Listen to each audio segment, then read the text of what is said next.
Imagine living in a world where the one thing you desire most is just out of reach, like a cruel joke played by fate. Every woman around you carries what you cannot, a life inside her. And no matter how hard you try, your empty womb mocks you. But what if, just what if, the pain of watching others be blessed with what you crave could drive you to do things no one would ever believe? Tonight, we delve into the life of a woman whose jealousy grows darker than the wombs of those she envies, and who would stop at nothing to silence the cries of others' happiness. She sat by the window, staring out into the quiet, darkened world beyond. The moonlight cast long, eerie shadows over the village, but inside her, there was nothing but a void that grew heavier with every passing day. Her name was Eleanor. She had once been full of life, or so she liked to remember.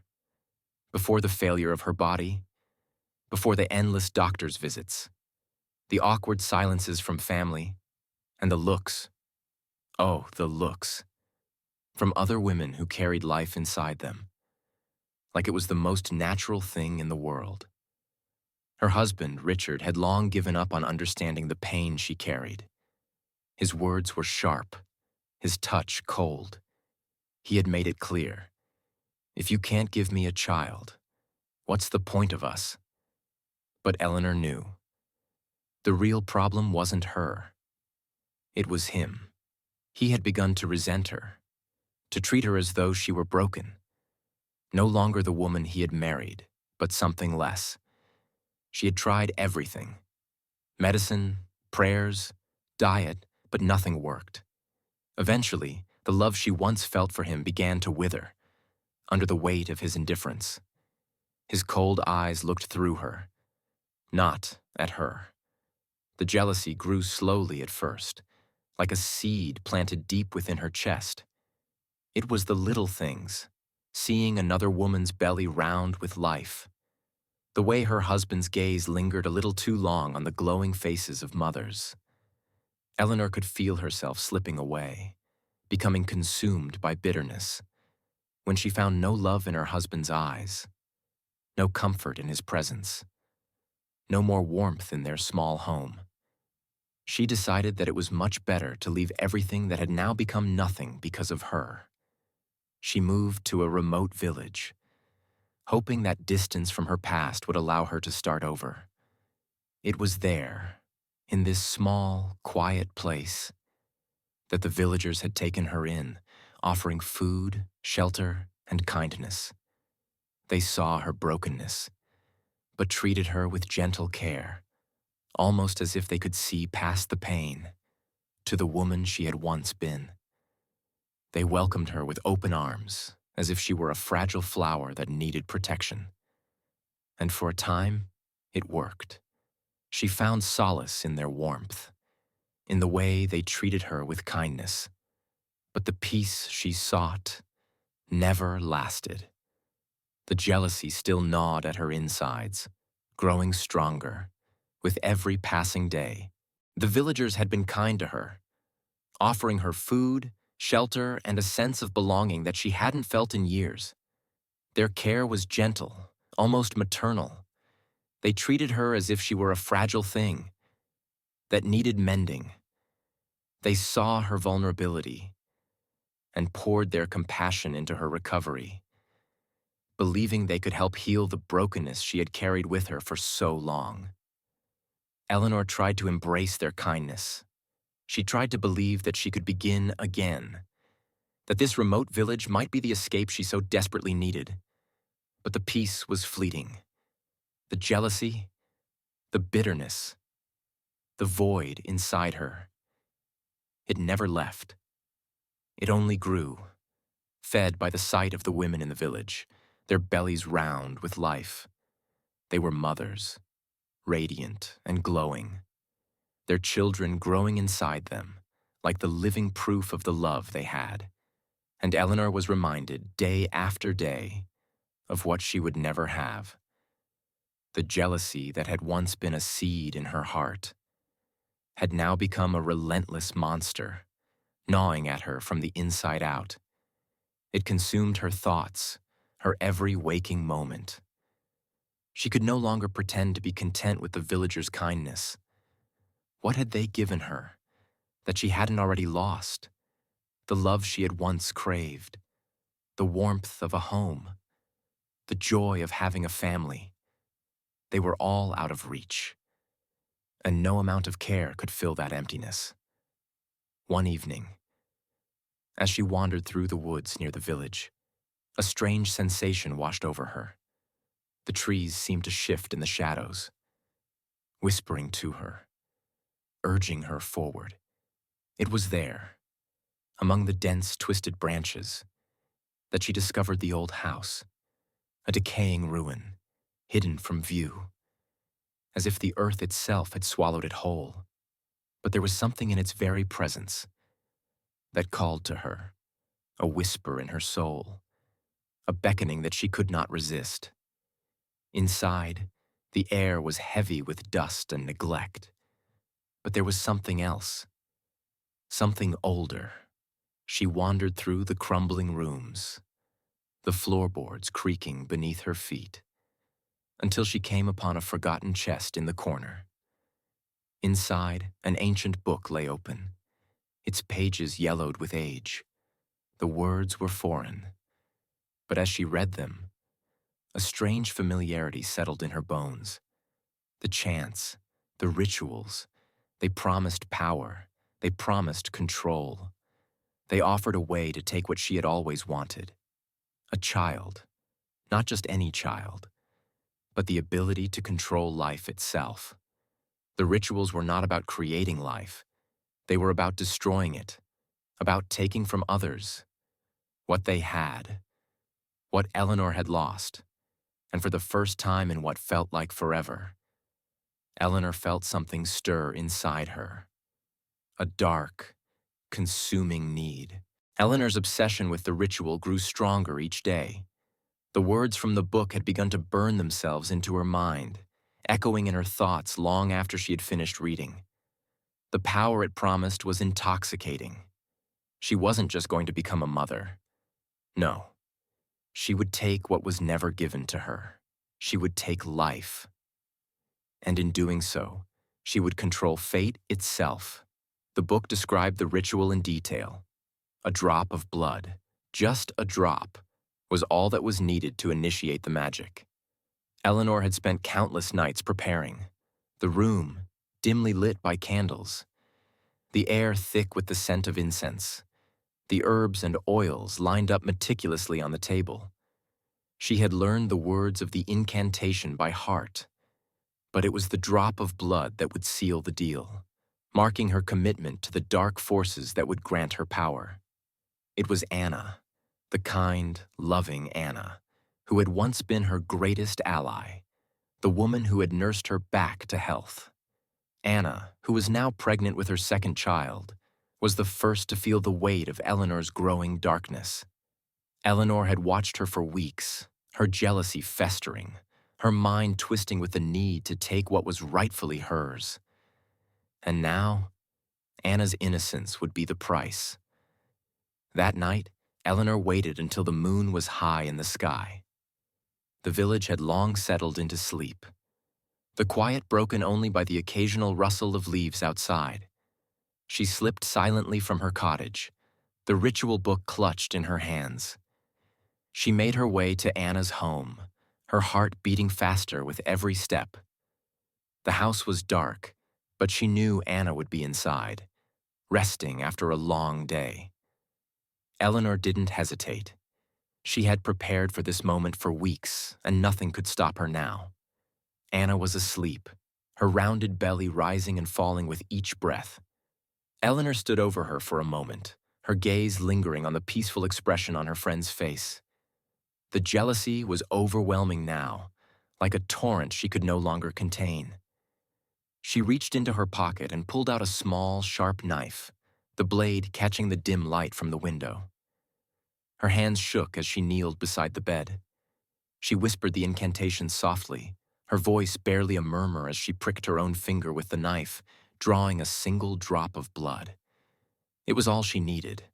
She held the drop in the air for a moment, watching it glisten like a tiny ruby in the darkness. Then, without another thought, she allowed the drop of blood to fall onto Anna's belly. The moment it touched her skin, a jolt of energy coursed through Eleanor's body, like a dark current she could not resist. The air seemed to thicken, the room growing colder as the ritual took hold. Eleanor's heart pounded in her chest as she recited the final words of the chant.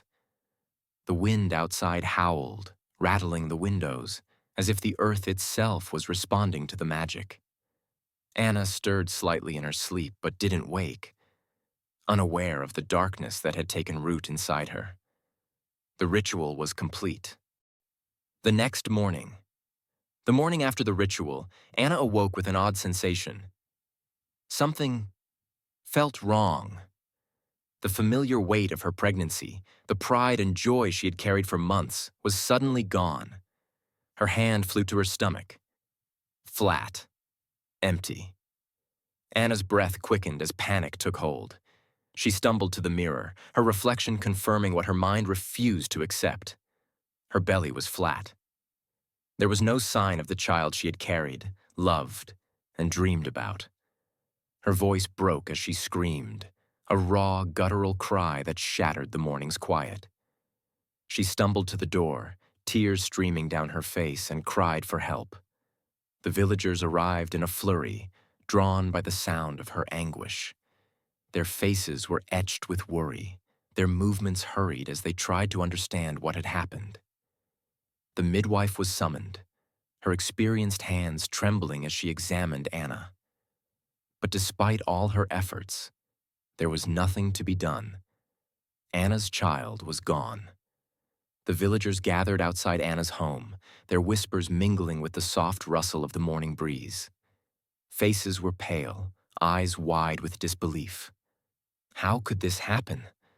1 minute, Anna had been healthy.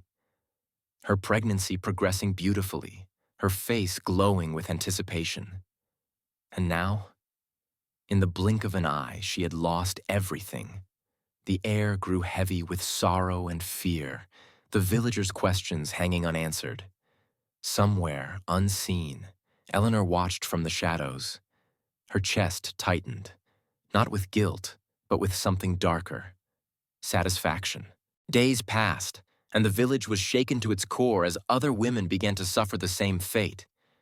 One after another, pregnant women lost their babies in the most unnatural of circumstances.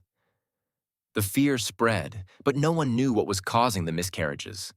Was it bad luck? A disease? No one could say. But the suddenness of the events, the shock of each loss, weighed heavily on the entire village. It was impossible to ignore the strange timing of these tragedies. The miscarriages had started right after Eleanor's arrival. The villagers, in their grief and confusion, began to whisper amongst themselves. They remembered how fragile Eleanor had seemed when she first came to their village.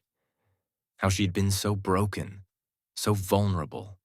They had nursed her back to health, treated her like a daughter.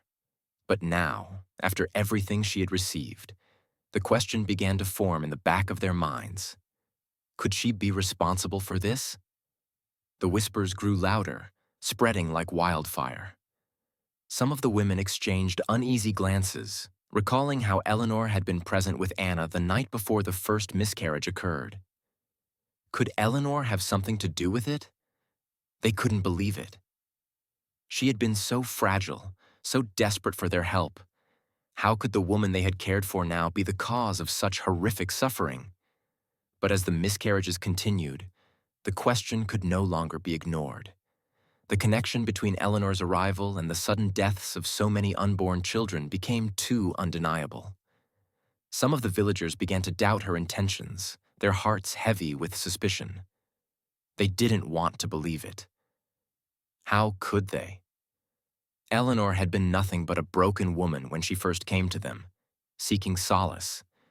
But now, as the grief of the village deepened, the villagers couldn't help but ask themselves, could their kindness to her have awakened something darker? As the air grew thick with suspicion, Eleanor remained quiet, her eyes hollow with the power she had unleashed. The villagers couldn't see it, couldn't fathom the depths of her despair and jealousy. But she knew the magic had worked, and the village would never be the same. As the days wore on, the village found itself gripped by an overwhelming sense of dread. What had once been a peaceful, welcoming place now felt suffocated by an invisible weight. The women continued to lose their pregnancies, and the families who had once rejoiced at the thought of new life were left mourning, their hopes dashed without explanation. Eleanor kept to herself, retreating into the quiet of her cottage. She had expected this. The power had come at a cost, but it had been worth it. With each loss, the anger that had been simmering in her veins for so long began to dissipate, replaced by a cold satisfaction. The magic was working. The control she had craved was hers. But she knew it wouldn't be long before the villagers began to suspect her, as they always did. One afternoon, as Eleanor walked through the village, she overheard a conversation between two women. They spoke in hushed tones, but their words pierced her like a sharp blade. "Do you think it's her?" one of them asked, glancing nervously over her shoulder. "Ever since she arrived, things have been wrong. Miscarriages, sickness, everything." The other woman shushed her, but her voice trembled. "I don't know, but how could it be? She was so fragile when she came here, so vulnerable. We helped her. How could she do this to us?" Eleanor paused, hidden from view by a row of houses, and let the words sink in. The suspicion had already begun to grow, bubbling beneath the surface. The villagers were starting to turn on her. She had known this would happen. What surprised her, though, was the hesitation in their voices, the way they still clung to the image of the fragile woman they had taken in.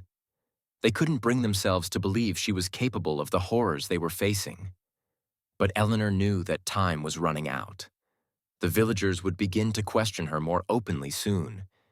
They would demand answers. And when that happened, they would find out that the woman they had saved had become something far darker. The air was thick with tension. As the villagers gathered outside Eleanor's cottage, the sun had set, and the cold evening mist crept across the village square. The murmurs of doubt and suspicion had become louder in the past weeks, and the villagers could no longer ignore the terrible truth they feared. Victor, his face drawn with worry, was the first to speak. "Eleanor, we need to speak with you. Something is happening in this village. We can feel it. Something unnatural." His voice shook with the weight of his words. "The miscarriages, the loss, the pain, it all started when you arrived here. And though we wanted to believe in you, in your healing, we cannot ignore the truth any longer. We need you to tell us. What have you done?" The others stood silently behind Victor, their faces grim. Their doubts had been growing ever since the first woman lost her child, and it was impossible to dismiss the pattern. But they didn't want to believe it. Eleanor had been a broken soul when she arrived, fragile, vulnerable, and they had cared for her, nurtured her back to health. How could she be the source of their misery? Eleanor stood in the doorway, her eyes hollow and distant. She had expected this moment. The villagers had been kind to her, yes, but they were beginning to question her. And in the silence between them, she knew their suspicions had grown too strong to ignore. "I know what you're thinking," Eleanor said softly, her voice almost a whisper, but it carried with an unsettling certainty. "You think I am the one causing this pain. You think I have brought this misery upon you." She paused, and her gaze swept over the group, her heart heavy with guilt, but not yet broken. "And you are right." Her confession hit them like a physical blow. The villagers stood frozen, disbelief spreading across their faces. Could it really be true? Could the woman they had saved, the one who had seemed so innocent, be the one responsible for the horrors that had unfolded in their peaceful village? I, I didn't want to hurt anyone, Eleanor continued, her voice breaking as she spoke. But I was desperate. I thought, if I could take away the happiness that was never mine, if I could make others feel the emptiness I had felt for so long, it would make me whole again. I thought I could snatch away what had been taken from me, and maybe, just maybe, it would fill the void inside me. But I was wrong. The villagers' faces were a mixture of shock, sorrow, and disbelief. They had taken her in, offered her everything they had, but now they stood before her, knowing that the woman they had healed, the one they had nurtured, had been the source of their pain. "You've confirmed what we feared," Victor said softly, his voice cracking with emotion. "But how could you do this? After everything we've given you, after all the love we've shown you, how could you bring this suffering upon us? We welcomed you into our homes, into our hearts. And now, this." At this moment, Anawa, who had always treated Eleanor like a sister, stepped forward. Her eyes were red with tears, her voice trembling with disbelief and hurt. "Eleanor," she said, her words breaking the silence with a quiet yet powerful force. "I treated you like my sister. I welcomed you into my home. I cared for you as if you were my own. How could you do this to me? How could you do this to all of us?" Her voice cracked with raw emotion as she took a step closer to Eleanor. "You were broken when you came to us. We gave you everything we had. How could you repay us with this, with pain and loss?" Eleanor flinched, as though the words had physically struck her. Anna's betrayal, the one she had feared the most, was the hardest to bear. She had always seen Anna as a beacon of warmth, the one person who truly cared for her, who never saw her as an outsider. And now, Eleanor had shattered that trust. "I'm so sorry, Anna," Eleanor whispered, her voice barely audible. "I never wanted to hurt you. But the pain inside me, it was so strong. I thought if I could make others feel the emptiness, it would make me whole. I thought I could take back what was denied to me, but I didn't realize it would destroy everything. I didn't think about what it would do to you, to all of you." Anna's eyes filled with tears as she stepped back, shaking her head in disbelief. "You think that taking from us what was taken from you will heal you? You were supposed to be a sister to me, Eleanor. You were supposed to be a friend. How could you take away the joy of others to fill your own emptiness?" Her voice was filled with sorrow and anger, and she turned to the other villagers. "We saved her. We cared for her. And this is how she repays us." Eleanor's gaze fell to the ground, her body trembling with guilt. She could no longer look at the faces of the people she had once seen as her saviors. The realization of what she had done, of the pain she had caused, overwhelmed her. It wasn't just the village she had destroyed. It was the only sense of belonging she had ever had. "I thought I could take it all away," she whispered, her voice breaking as the weight of her guilt settled in. "But all I've done is become the monster I feared I would be. I have nothing left now, not even myself." Her shoulders trembled with the enormity of her shame. The villagers had been kind, they had saved her, and this was how she repaid them. With death, with sorrow. The realization of her actions, the pain she had caused, began to break her more than any ritual ever could. "I can't stay here anymore," Eleanor said, her voice barely a whisper as she turned away, unable to face the faces of those she had betrayed.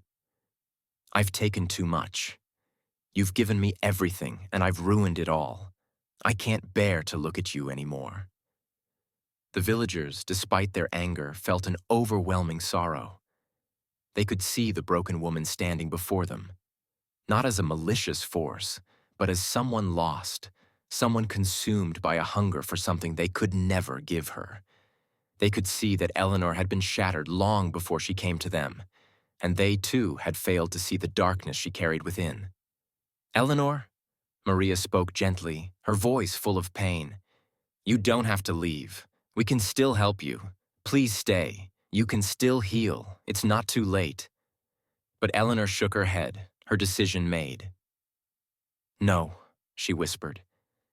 "The only thing left for me is to leave. I've taken too much, caused too much harm. There's nothing here for me anymore. I have to go."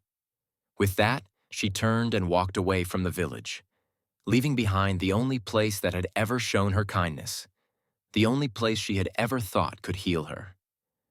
The villagers watched her disappear into the distance, the silence settling heavily around them. They had lost more than just children and lives. They had lost someone they had once thought they could save. In the days that followed, the villagers moved forward, but the shadow of Eleanor's actions lingered, a constant reminder of the delicate balance between healing and harm. Though their village slowly began to thrive again, the memory of the woman who had once seemed so lost and fragile haunted them all. They often found themselves gazing at the empty space where her cottage had once stood, wondering if, had they known the depth of her pain, they might have helped her in a different way. Time passed, and new life began to fill the village once more. The laughter of children returned, their innocent joy echoing through the air, a stark contrast to the quiet mourning of the past. Yet, beneath it all, the villagers carried the lesson they had learned from Eleanor's tragic end. In the heart of the village, an old oak tree stood, a symbol of strength, resilience, and growth.